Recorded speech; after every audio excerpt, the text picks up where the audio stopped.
can hear him live and in living color tonight, the one, the only, Mr. Les Brown. Les, it's so great to have you on the call tonight. Thank you. It is great to be on the call. Do you hear me well? I can hear you almost a little. You say, okay, what about now? Oh, that's even better. Now let's play. Okay. Let's make this happen, baby.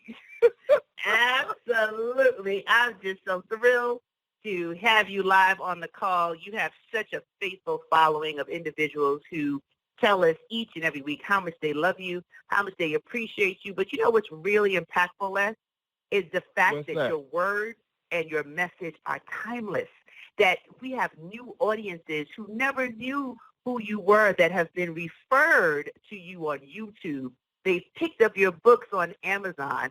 They've tried to catch you live in location, and you've been traveling again. And every single time they say the same thing.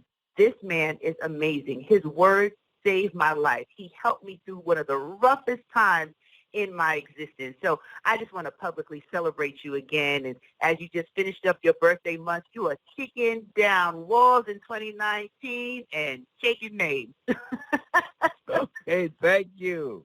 Wow. I appreciate that. Thank you so very much. All right, I'm ready to go. All right, take it away.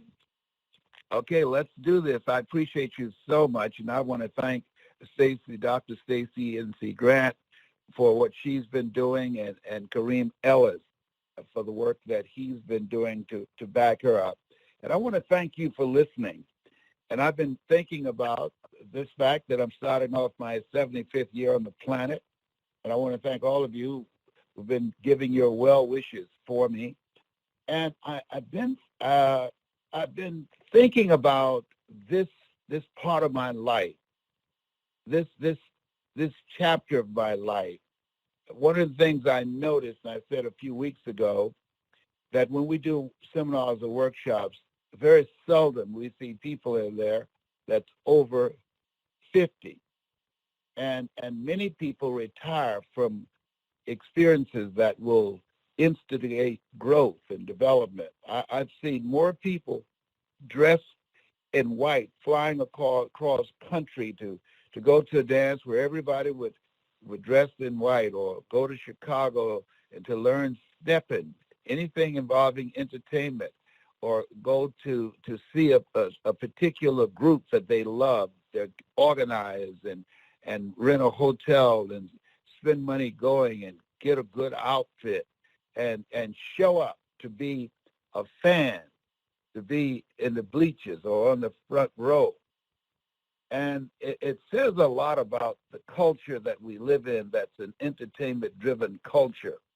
And so the reason that I'm sharing this with you is that even though you enjoy entertainment, there's a part of you that say, hey, I want to spend some time being exposed to a message that can expand my mind beyond my circumstances and the adversities that I'm facing.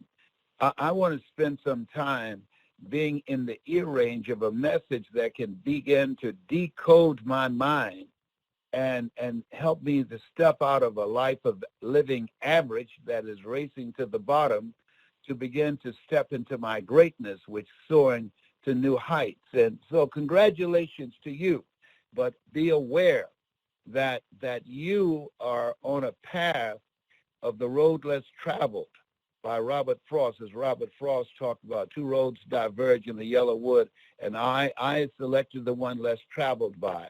That when you are on this path of self-discovery, on this path of discovering the life that is waiting for you to live, that is lonely, that family members and friends and people that you thought would be rooting for you and even partnering with you won't be there. Why? I don't know. I don't know. One of the mysteries of life. It's amazing how people raised in the same family, under the same circumstances, under the same roof, and end up dramatically different. That's fascinating to me. I find that very fascinating. And so as you think about your life right now, what I want you to think about the next greatest version of yourself, the next greatest version of yourself, the major goal that you're going to achieve this year. And as you think about that, as you think about who you have to be in order for that to become a reality, what radical change must take place in your life in order for that to become something that you are capable of manifesting, the habits that you must let go of and the habits that you must retain and the new habits that you must embrace that will march you in the direction of the goals and the dreams that you hold for yourself. And I want to talk to you about something that people don't talk about much, and that is the power of proximity. The power of proximity. Think about your goals and dreams. One of the most important things that you should do before you do anything else, after your prayer and meditation and visualization, writing your goals down, and determining who should you count on and who should you count out. One of the most important things that you must do is look around and see who has constant access to you. Who is it that's in your face, that's in your ear? Who is it that's very close to you? It's very important to know that and to ask the next question, what is this proximity? What is this relationship? What is this level of closeness? Is it an asset to me or is it a liability? Is this relationship bringing the best out of me? Is this relationship raising the bar on me? Is this relationship toxic or is it nourishing? Is this relationship helpful to me? Is this the relationship that will hold me accountable, that will keep me on the path that I need to go down in order for me to do what I want to do with my life? I want you to think about that, because none of us make it alone. And I've seen many people who had talents, abilities, and skills that I can share with you that most of the talented and gifted people that I knew when they were here, and I was thumbing through my emails and going through my telephone index, and I'm one of those unusual people. Even when someone make their transition, I don't delete them out of my telephone. I just haven't been able to do that. I don't know why. It just seems like I'm wiping them out. I don't want to do that. And when I realized those that are gone, what was it about them? They had a lot of talent, a lot of abilities, a lot of skills.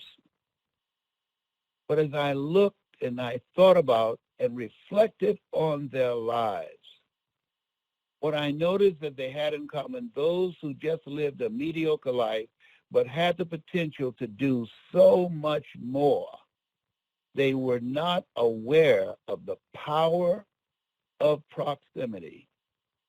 That when you have relationships, close relationships with people that are not eagles, with people that are not soaring, with people that are not reaching higher, with people that are not dreaming, with people that are not stretching and challenging themselves, that affects you.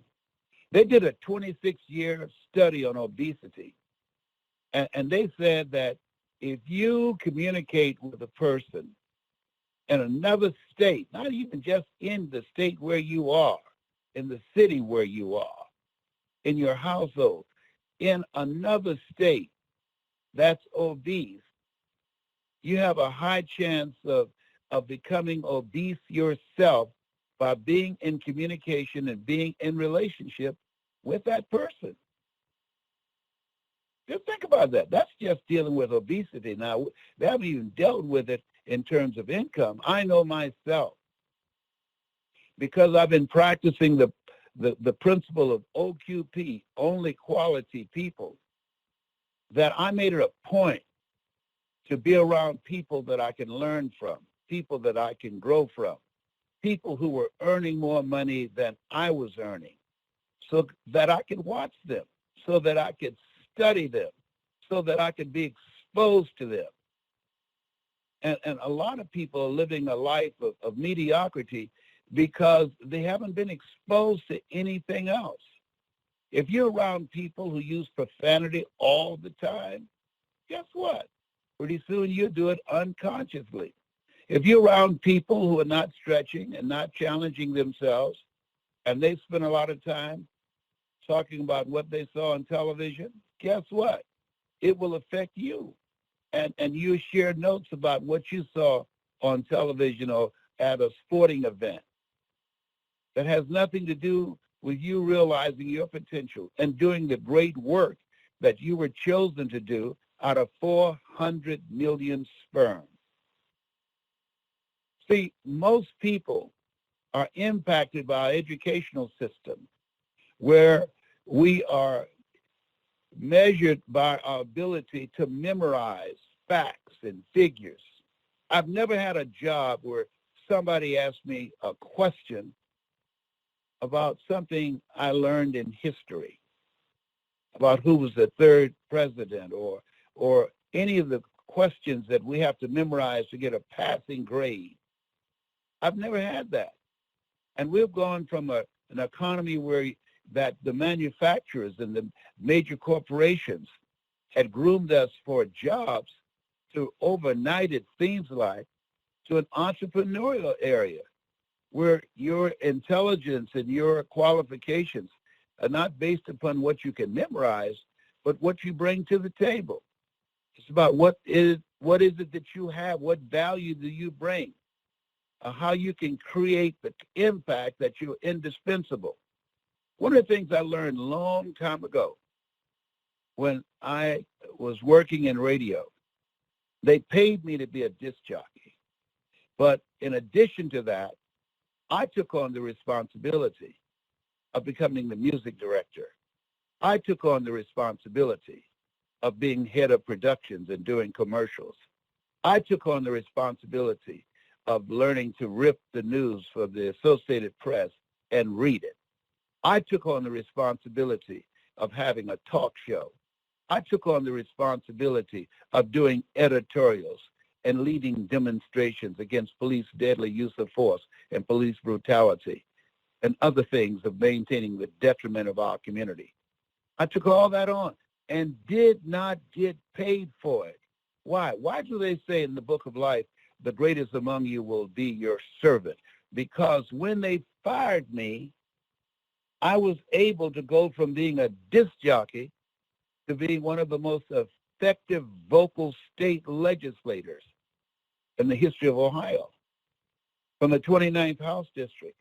I went away from there because of the skill set and the impact that I had made in the community, that people voted me in against a 22-year incumbent. I got over 26,000 votes to his less than 4,000 votes. That as you develop various dimensions of yourself, that whatever life throws at you, you'll be able to land on your feet. And you discover talents, abilities, and skills that will serve you, when life snatch the rug out from under you. And so I went from being an employee to being an entrepreneur and having my own business because of the skills that I developed. And this is that kind of time. I was listening to my sister Sharon, and she had been laid off from one job where they told her in order for her to get her severance pay that she had to train her replacement. Now think about that. Let's say you're going through a divorce with somebody, and they ask you to train the wife how, the soon will be wife, what you like for dinner. You get the point that I'm making up here. And so when you look at that, Now, even though that happened to my sister, guess what? She's looking for another job. Another job. And I said, Sharon, listen, whatever you were earning there is only a tip of the iceberg of what you are worth. There's nothing wrong with looking for another job and doing what you need to do until you get to do what you want to do, but have a two-pronged attack. Look for a job and find and look for and explore ways in which you can use your talents, abilities, and skills for yourself to create the kind of life that you want, to move out of now where you were once earning over $60,000 to $70,000 a year, and then you find another job and they pay you half that amount, $30,000. Look for a way in which you can work out of that, and you can now earn, if you earn $70,000 a year on the job, you were worth at least 4 times that amount in order to justify paying you that amount. So bet on you. And I'm saying to you, bet on you. Break the spell that even though you have not been trained, none of us really, to be entrepreneurs, to think, to be creative, to be innovators, this is the time that you have to bet on you. This is the time that you have to invest in you. This is the time that wherever you're working, that you want to make yourself indispensable. So when they start laying people off, they have to think twice about laying you off, because you're doing so many things. They will have to bring on 2 or 3 people, 2 or 3 more people to replace you. And I've seen that happen. When they fired me, they had to bring on 3 people to take on all that I was doing. And I had another friend who they laid her off, and when they started looking at all the things that she did, they had to bring in 3 people to replace her. And guess what? The skill set, the experience, the achievement that she now developed, that gave her the confidence to create something that's hers. Now the long hours are being invested in herself and in her dream. See, that's where you want to go from. You want to live from a place of power. And things are happening rapidly. And just in the last 3 days, some of the major corporations have laid off people. I'm talking about corporations that have been around for years, have laid off thousands of employees, and it's only going to get worse. It's not going to get better. And so when you think about yourself and about your goals and about your dreams, you've got to ask yourself a question: what if? If you're working, what if? If you got laid off, what is it that you're going to do? How long will you be laid off before it affects your quality of life? When you think about yourself and think about what it is you want to do, when you ask that, what if you got sick? What if you were at a stop sign and somebody didn't pay any attention and ran in back of you, and you suffered a major physical injury? How will you handle that? And so as you look at yourself and look at your goals and dreams, it's better to be prepared for the catastrophes of life, things that are going to happen that you can't anticipate. And they're going to happen. They're going to happen to you, or they're going to happen to somebody that you care about. And you want to be able to do more than just pray for them. My nephew, James Brown, he has lost his sight and he's losing his hearing. They said, and it's a genetic illness. And so now when I talk to my brother, I can do more than just say, let us pray. I can help him. Because when you are 37, 38 years of age and you all of a sudden lose your sight, and you lose your job and you can't drive your car anymore, and there you are in the city by yourself. You're not married, you don't have kids, and then your hearing is going, and that becomes compromised. That's challenging. That's depressing, to say the least. And so to have family that can come to your aid, yes, and there's nothing wrong with prayer, and I believe in the power of prayer. But I also believe in what Mary McLeod Bethune said. She said, pray as if everything depends upon God, and work as if everything depends upon you. I have a friend who has the gift of speaking, and she's been laid off, and she's spending all her time looking for a job. I said, you got a story. She said, but I don't know how to make money with my story. I said, I didn't either, but I didn't let that stop me. You could learn. And I said, just look at you. You're looking at me. You knew me before I started speaking. And you have more education and forgot more things than I will ever know. You an MBA. And here you are telling me what you can't do. You don't know enough about yourself to say that to me. And for you to have the unmitigated gall to look me in the eyes and say, I would like to do what you're doing, but I'm just waiting for God to give me a sign. He's already given you a sign. You're unemployed. Hello, you're unemployed. Stevie Wonder can see this one. There's no guessing game here in life. When you have outgrown a situation, you don't have the courage and the insight to realize that is a blessing for you. Some things happen to you, and some things happen for you. You decide that it has happened for you, and now you get to do what it is you were called to do, that you were chosen to do. This thing called life is serious. Serious. James, my nephew, woke up blind out of nowhere.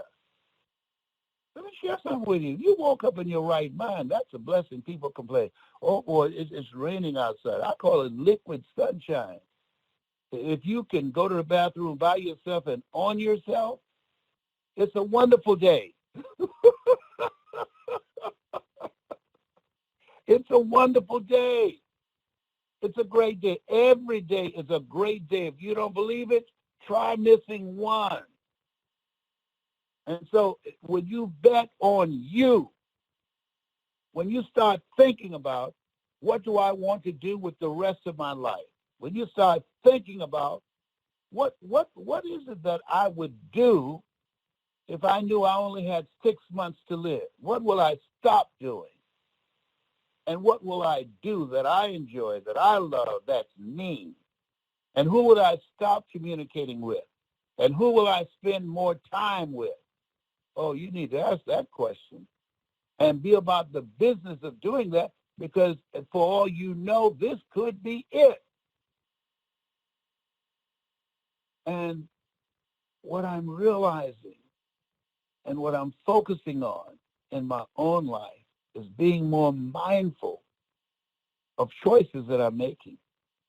And not just because I spent time looking for my glasses and I had them on my head, not just because I was talking to my son Calvin and he asked me, what is that noise that you are making the last 20 minutes? I said, Calvin, you got too much dip on your chip. I'm looking for my phone. He said, Dad.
Oh, oh, oh, okay. Yeah. Oh my God.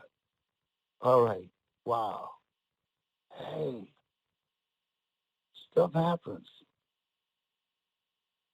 And as we look at ourselves, spending the time to develop ourselves, spending the time to get to know you, spending the time to experiment with life and exploring the possibilities, spending the time to create a life of adventure. Helen Keller said, and she was deaf and blind, life is either a daring adventure or it's boring. Most people are living a boring life, a boring, predictable life. That when they go, when they die, there will be no more conversations about them after 2 weeks have passed. And I submit to you that you were created on purpose, with a purpose, for a purpose, whether you realize it or not, whether you've taken the time for self-reflection and ask some questions. Speak, Lord, thy servant heareth thee. You were chosen. You were created on purpose, for a purpose, with a purpose in you. But most of us get so caught up in the culture that we're in, we think that we're just here to work and pay bills, and then one day you retire and you sit around and you watch television and you go to a few parties and you have some family reunions and you talk to your closest friends about your favorite television programs, and then you die. Stressed out of your mind, trying to rob Peter to pay Paul. No. There's a difference between surviving and living.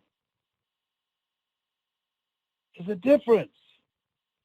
How come that you might have life and that you might have it more abundantly? It's the time.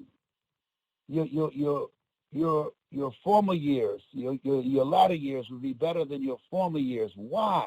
Because if you spend time learning and growing and stretching and upgrading your relationships, the older you get, the better things will get for you. They're going to be better for you. Now, you're going to go through some stuff. Be aware of that. Between the ages of 40 and 60, all hell breaks loose. Things happen to you between 40 and 60, and things happen to people you care about. I'm telling you what I know. And if you make it through 60, it doesn't mean that it's over, but new levels, new devils. I'm telling you. I'm telling you what I know. And so you have to ask yourself, and you must have, what's your strategy for being here? What game plan do you have if you take a hit that will allow you to accommodate that hit? He looked at me and said, you have cancer. Nobody wants to hear that. 3 words, most feared words in 7 different languages. Then they came back and said, you have not just cancer, 4th stage cancer.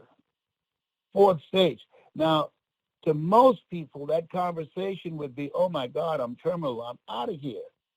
So I don't think the doctor should tell patients they're terminally ill. What they should say is that my ability to help you has terminated.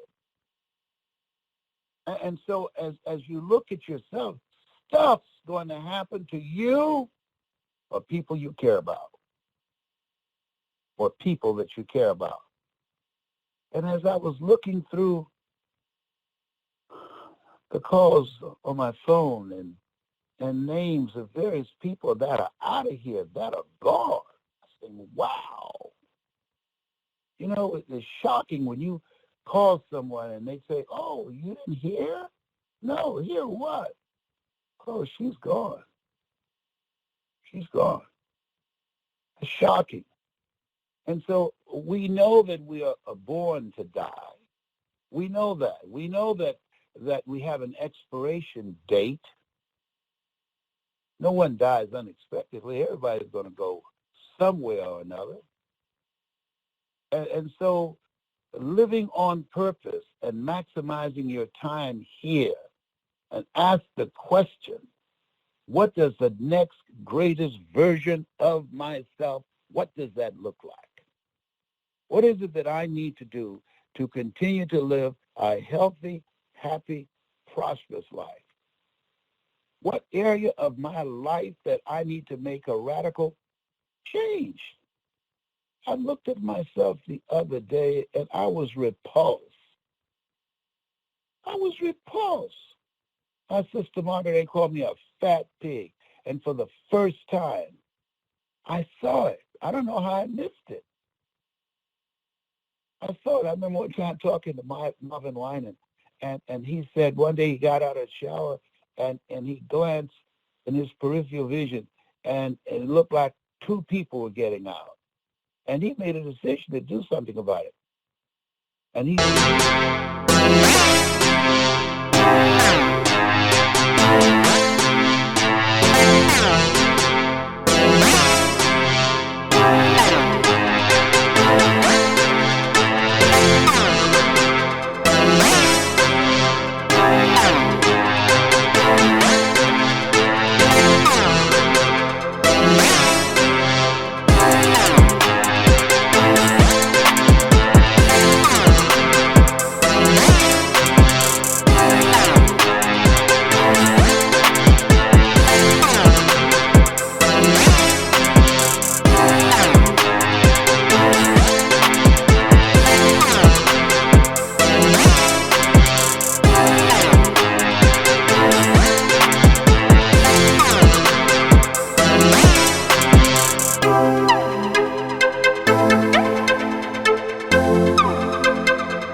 maintained that commitment to himself in great shape.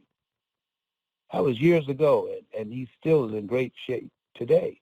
And so I reflected on that for a few days. I just sat in a chair, looked at my stomach like I was 9 months pregnant and the water broke. And at any time I could deliver, I cried. I felt bad. I got angry. How did this happen? Oh, well, they inject me with steroids. Yeah, right. Oh, okay. So the steroids push food in your mouth that you shouldn't be eating, and you know it. The steroids, so it makes you a little slow, you're weak, takes all the testosterone out of your body. However, the things you can do, you aren't doing. So are you surprised? Are you surprised? Wow. Isn't that interesting? And so, choose ye this day whom you shall serve. The highest that is in you or the lowest that is in you. Choose to activate discipline in your life. Choose to activate commitment in some area of your life that does not represent the highest that is in you. Choose to activate a hunger to be healthy. Choose to activate the fight in you. Fight a good fight. That I'm not going out like this. That I deserve more out of myself. Choose life. If I eat something now, ask myself the question, does this lead to health and energy and fitness, or obesity, disease, and an early death? Every day we have a choice. I love the quote, wherever you find yourself at some point in time, you made an appointment to be there. I admire Kareem Ellis. I mean, I really want to start, I want to create a Kareem Ellis grid or vetting process, or just like Stacy, because these are two individuals. I admire them and the standard they have for themselves. And they don't just come to learn from me, but I'm learning from them. And they serve, they give. I remember leaving Columbus, Ohio, and going to Chicago and work under Dr. Johnny Coleman to learn from her, to study her communication style and her leadership style, to serve her. And that experience, it exposed me to a larger audience in Chicago that I didn't have in Columbus, Ohio. And it made a dramatic difference in my life, being able to go through the training of the Universal Foundation for Better Living. And the people I got a chance to meet and be around. Harold Washington, the former mayor of Chicago. What a charismatic guy he was. Reverend Ike, you can't lose with the stuff I use. What a fascinating character he was. So many, Nancy Wilson, so many. And so as you think about yourself right now, and things are changing, and you see it, don't worry about what's going on in the White House. That craziness will be going on. Don't worry about that. Worry about what's going on in your house. What do you control? What do you control? What can you do to move your life closer to the life that you deserve to live? And if you're still breathing, God is not through with you yet. If you can hear me, he's not through with you yet. Even if you're confined to a wheelchair, he's not through with you yet. That's why Jose Flores says, don't let your challenge become your standard. He's a quadriplegic. He said that's not his standard. He's living a life motivating and inspiring people all across the country. And soon he'll be traveling around the world in a wheelchair, inspiring people. Lost his ability to walk, use his arms. He wasn't born like that. But he's not allowing that to put him in a funk and be depressed and think about taking his life. Your life has value. You listen to me because what I'm saying is already in you. You know it already. And there are times we need to be reminded of what we already know. I found a letter that my mentor, Mike Williams, wrote me about 8 years ago, and I got it. I read it then, but I was at a different level of awareness, a different level of consciousness. But because of what I've gone through and what I've grown through, I got it today.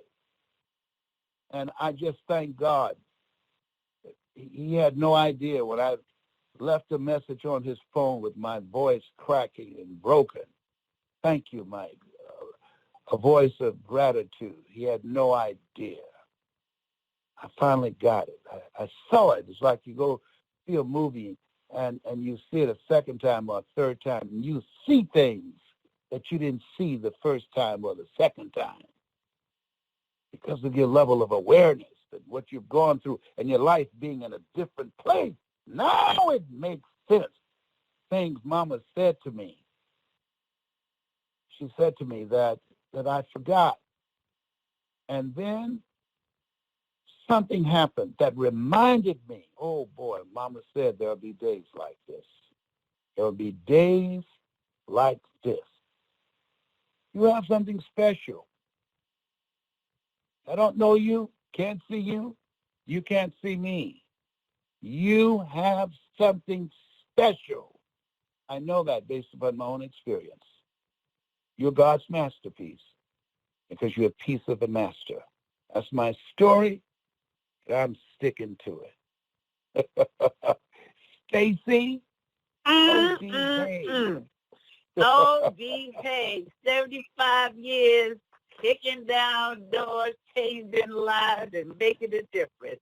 I tell you, Mr. Brown, it gets sweeter and sweeter the more I hear it. Thank you for the word that you have given us today. to remind us, like you said. Sometimes we need to be reminded of the things that we know, and you gave us quite a bit tonight, and we treasure and thank you for not only the inspiration, but the way in which you have chosen to live a life of service through your words and through your inspiration and through your determination to make sure that everyone you come in contact with is forever changed for the better as a result of your interaction. So thank you, Mr. Brown. Happy birthday again. 75 years, that's nothing to sneeze at.